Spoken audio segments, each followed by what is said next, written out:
Hello, this is Dara Hoffman Fox, back again with another episode of Ask a Gender Therapist. This is a video series where I do my best to answer your transgender questions from my personal perspective as a gender therapist. Well, today's question is actually a conglomeration of many questions that I've received, and pretty much goes like this. Hey Dara, how do I know I'm transgender? I get this question from people of all ages, from all across the world, all different sorts of backgrounds. So instead of reading all the individual questions, I figure this definitely means that this is a question that a lot of people have on their minds. The first thing I want to talk about is the question of how do I know I'm transgender being very, very big in and of itself, and being able to break it down into some pieces. So let's talk about how if somebody's even asking themselves that question, it probably means at the very least they are feeling uncomfortable with their current gender role. So, more than likely, the answer to that question is yes. But remember, transgender can be a wide spectrum. So, let's start off over here. This is someone's assigned gender at birth and their biological sex. So, if somebody is asking themselves, am I transgender? More than likely, it means you are not feeling like aligned with your exact biological sex and your assigned gender at birth. You're feeling somewhere maybe over here or over here, maybe even over here. So, if you can see what I'm talking about, it's that the discomfort that you're feeling about your assigned gender at birth and basically the gender role expectations that you're having, your discomfort with that can vary. It can be small, it can be really wide. And so, one thing to keep in mind is that you don't have to necessarily have a very specific idea of what it means to be transgender. It's something that can go across the spectrum, and you can feel freedom to explore that. But at least you know, for the most part, there's something going on with you in this moment that has to do with your exact gender role, the gender expectations that are placed upon you at this moment. The next thing that might be helpful is to think a little bit about the discomfort that you're feeling with your current gender or your current gender role. Is the discomfort coming from a place where you are uncomfortable with certain gender expectations that are being put upon you, and feels like you're being not your true self because of that? Is there, to a certain extent, a way that you express your gender and you feel like you're acting? You feel like you're being a fake or a fraud. It doesn't feel like your true self.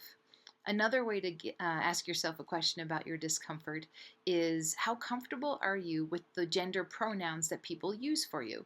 For example, if somebody perceives you as a he and you're always being called he, how does that feel to you? Do you recognize that at times, more often than not, you really don't like being called he?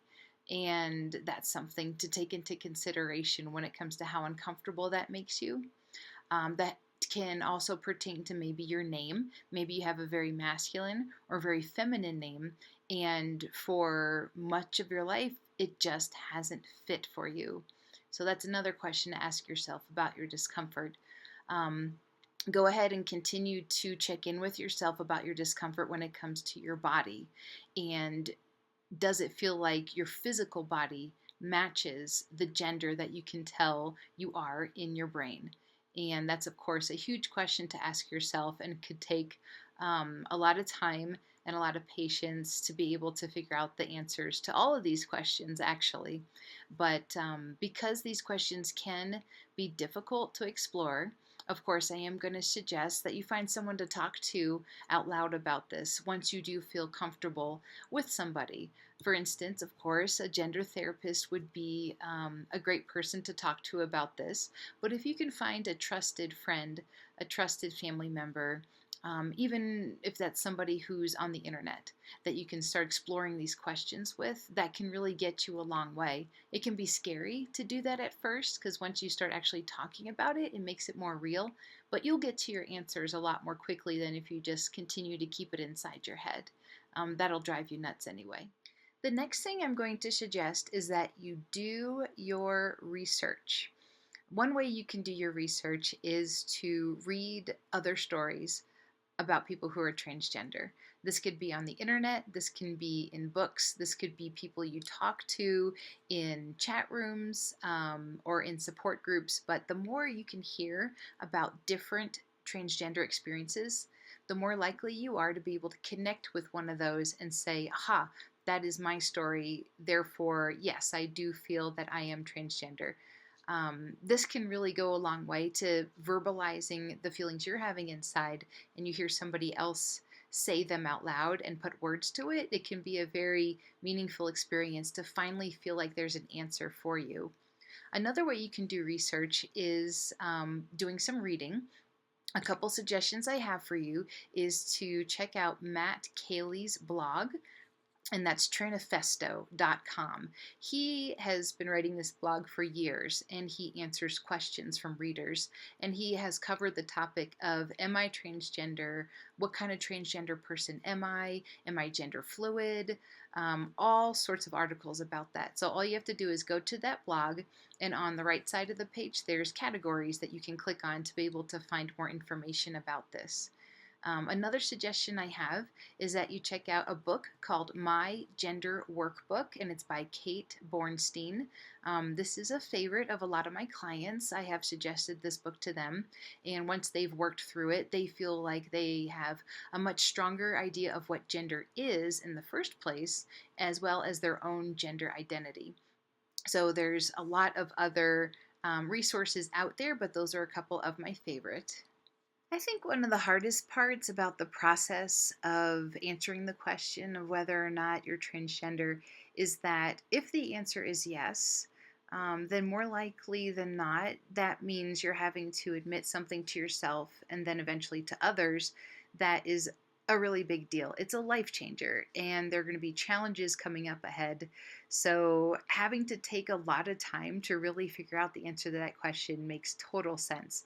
So, give yourself a little bit of a break if it takes you a while to really figure out the answer, because chances are that, sure, it is going to be something that's going to be a significant change in your life. Of course, there's going to be amazing changes in your life from being able to finally be who you really are, but it's understandable that the reality is that some of those changes are going to be difficult. I want to be sure to mention that in reality, it is so hard to be 100% certain about something about ourselves. So also keep that in mind, that at this point, the closer you can get to 100% is great, but just remember, when you eventually, let's say you do come to the conclusion that you are transgender, and it is to the extent that you're going to need to transition medically, which means you need to go visit a gender therapist and a physician, and eventually maybe a surgeon. You're going to be going through this process in which it's going to feel like people are now putting you in the spotlight and are almost trying to get you to prove to them, hey, are you really transgender? Now, in theory, in reality, I'm hoping that is not your experience. That's definitely the experience I try to not put my clients through. But it could still be there, even if the person, the professional you're talking to, doesn't make you feel like that. You are having to explain things. You're having to go through it again and again. And you could be going through that with every person you end up coming out to over and over. This is why I know I'm transgender. If anything, it could maybe help solidify that for you. But at the same time, I've definitely seen where it has caused doubts to rise up in the heads of my clients. And again, that's perfectly normal. There's nothing wrong with that happening. As long as you keep returning back to your truth and where you want to take that, that's what really counts in the end. Well, that's it for this segment. Like I said, this is a huge question, and I'm sure I only touched the very surface of it, but I hope it at least can give you a start on what to do. As always, you can find me at conversationswithagendertherapist.com. That is my blog.